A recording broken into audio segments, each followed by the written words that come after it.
வணக்கம். நான் சாந்தி வெற்றிவேல். நாளைக்கு ஞாயிற்றுக்கிழமைங்க, மார்ச் 15. அபிஜித் நேரம். அதோடு மட்டும் இல்லாமல் அபிஜித் நட்சத்திரம் ரெண்டுமே ஒன்றா சேர்ந்து வர நாளுங்க. நாளைக்கு ஞாயிற்றுக்கிழமை பாப மோசினி ஏகாதசி, அது இல்லாமல் மீன சங்கராந்தி, இது போல் விசேஷமான நாட்களோட இந்த நேரம் இணைஞ்சு வர்றதுனால கூடுதல் சிறப்பு வாய்ந்த நாளைக்கு கருதப்படுது. இந்த நாளைக்கு இந்த அபிஜித் நேரம் வர்ற நேரம் பகல் 12:18 மணிலேருந்து, அதாவது 12:18 1:05 வரைக்கும் இந்த அபிஜித் நட்சத்திரம் முக்கியமாக நீங்கள் தியானம் பண்ண வேண்டிய நேரம். இது நாளைக்கு காலைல 6:30 மணிக்கு தாங்க தொடங்குது.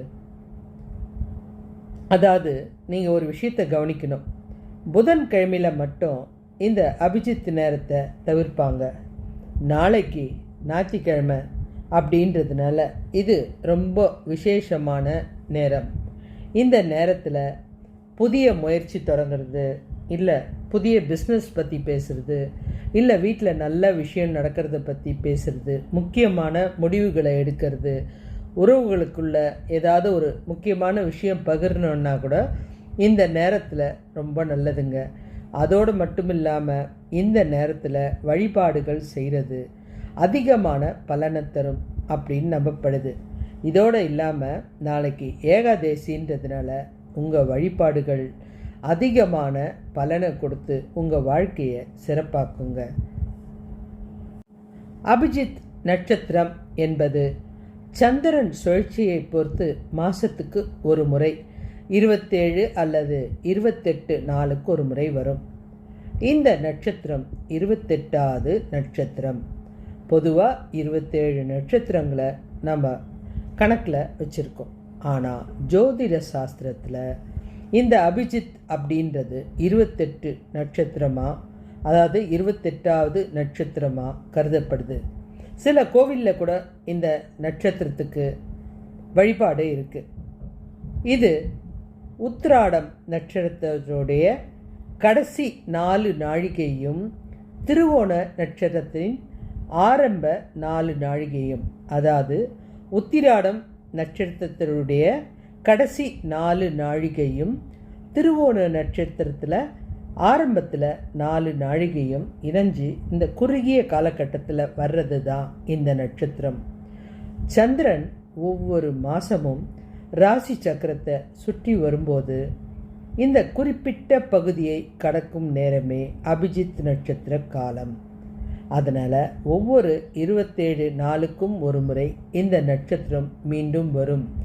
இந்த நட்சத்திரம் ஏன் தனித்துவமானது அப்படின்னா, வெற்றியோட அடையாளங்க. அபிஜித் அப்படின்னாலே வெற்றி பெறுபவர் அப்படின்னு ஒரு பொருள். அப்போது இந்த நேரத்தில் சுப காரியங்களுக்கு விதிவிலக்கு. என்ன சுபகாரியம் வேணாலும் செய்யலாம். மற்ற நட்சத்திரங்களுக்கு சில தோஷங்கள் இருக்கலாங்க. ஆனால் இந்த அபிஜித் நட்சத்திரத்துக்கு எந்த தோஷமும் நீக்கக்கூடிய வலிமை மிக்கது. இந்த நேரத்தில் நீங்கள் எது செஞ்சாலும் அது பல மடங்கு சக்தியும் ஆற்றலும் கொடுக்கக்கூடியது. இந்த நேரம் தெய்வீக தொடர்பும் உடையது. ஸ்ரீ கிருஷ்ணர் இந்த நட்சத்திரத்தை பற்றி பகவத்கீதையில் சிறப்பாக சொல்லியிருக்காரு. இது இல்லாமல் சிவபெருமானுக்கும் மகாவிஷ்ணுக்கும் மிக உகந்த நட்சத்திரமாக இது கருதப்படுது. இந்த அபிஜித் முகூர்த்தம் இது சூரியனை பொறுத்தது. தினமும் மதிய வேளையில் வருங்க. இந்த அபிஜித் நட்சத்திரம் இது சந்திரனை பொறுத்தது. மாதத்துக்கு ஒரு முறை வரும், ஒரு முறை மட்டும் வரும். நாளைக்கு மார்ச் 15 இந்த இரண்டும் ஒன்றா அமையிறது ஒரு அபூர்வமான மற்றும் சிறப்பான நிகழ்வு. நாளைக்கு ஏகாதசியோடு இணைஞ்சி வர்றதுனால இந்த வழிபாடுகள் அதிகமான பலனை தரும். நீங்கள் செய்ய வேண்டியது, ஒரு இடத்துல அமைதியாக உட்காருங்க, மகாவிஷ்ணுவை நினச்சி வழிபடுங்க. இல்லைனா ஓம் நமோ நாராயணா அப்படின்ற மந்திரத்தை சொல்லுங்கள். இந்த நேரத்தில் நீங்கள் செய்கிற ஒவ்வொரு விஷயமும் ஜெபிக்கிற மந்திரமும் ஒரு கோடி புண்ணியத்தை தரக்கூடிய சக்தி மிகுந்தது.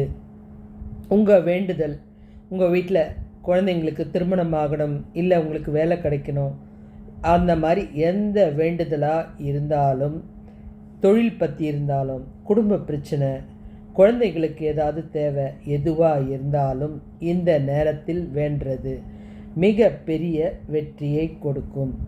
இந்த நேரத்தில் சிலருக்கு உணவு தானம் செஞ்சால் கூட அது பல மடங்கு நீங்கள் தானம் செஞ்சதுக்கு சமமாக இருக்கும்.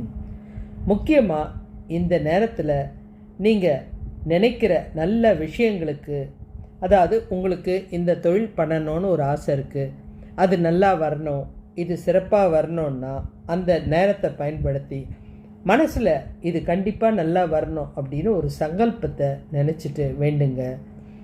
ஏன்னா இது போல் நாள் மீண்டும் வர சில மாதங்களோ சில ஆண்டுகளோ ஆகலாம். ஞாயிற்றுக்கிழமை பாபமோசினி ஏகாதேசி, மீன சங்கராந்தி மற்றும் அபிஜித் நட்சத்திரம் எல்லாமே சேர்ந்து ஒன்றா இணைஞ்சி வர அபூர்வமான நிகழ்ச்சி. இந்த மாதிரி நேரம் கிடைக்கிறது ரொம்ப கஷ்டம். உங்களுக்கு இந்த நேரத்தை நான் சரியாக பதிவிட்டிருக்கேன். நீங்கள் இந்த நேரத்தில் உங்கள் வாழ்க்கையில் நீங்கள் செய்ய நினைக்கிற ஒவ்வொரு விஷயமும் யோசித்து அதை கரெக்டாக ஞாபகம் வச்சுக்கோங்க. அந்த டைமில் நீங்கள் அதை மனசில் நினச்சி, என் வாழ்க்கையில் உடனே போய் நம்ம எந்த வேலையும் செய்ய முடியாது, நீங்கள் என்ன செய்யணும்னு நினைக்கிறீங்களோ அந்த நேரம் சங்கல்பம் எடுத்துக்கோங்க.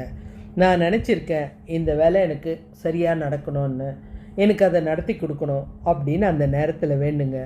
மகளுக்கு திருமணம், மகனுக்கு வேலை வாய்ப்பு, இந்த நேரத்தில் நீங்கள் நினைக்கிறது பயங்கர ஆற்றலை கொடுக்கக்கூடியது. இந்த நேரத்தில் நீங்கள் செய்கிற தியானமோ அல்லது மந்திரமோ கோடிக்கணக்கான புண்ணியத்தை கொடுக்கக்கூடியது. இந்த நேரத்தில் நீங்கள் செய்கிற ஒரு விஷயமும் தானமாக இருந்தால் கூட கோடிக்கணக்கான பலனை கொடுக்கக்கூடியது. நேரத்தை தவற விடாதீங்க. ஏன்னா ஞாயிற்றுக்கிழமை இந்த பாப விமோசனி ஏகாதேசி எல்லாம் சேர்ந்து ஒன்றா வர்றது ரொம்ப நல்ல விஷயங்க. இதை தவற விட்டுறாதீங்க, ஞாபகம் வச்சுக்கோங்க. நாளைக்கு காலையில், அதாவது மத்தியானம் கரெக்டாக டைம் போட்டிருக்கேன், 12:18 அதுலேருந்து 1:05 வரைக்கும் நீங்கள் இந்த தியானத்தை செய்யலாம். இதோட பலன் சிறப்பாக இருக்கும். அதனால தான் இப்போ இந்த பதிவு போட்டிருக்கேன். கண்டிப்பாக நீங்கள் அத்தனை பேரும் பார்க்கணும். இதை பயிற்சி பண்ணுங்கள். கண்டிப்பாக உங்கள் வாழ்க்கையில் ஒரு பெரிய மாற்றத்தை கொடுக்கும். நன்றி.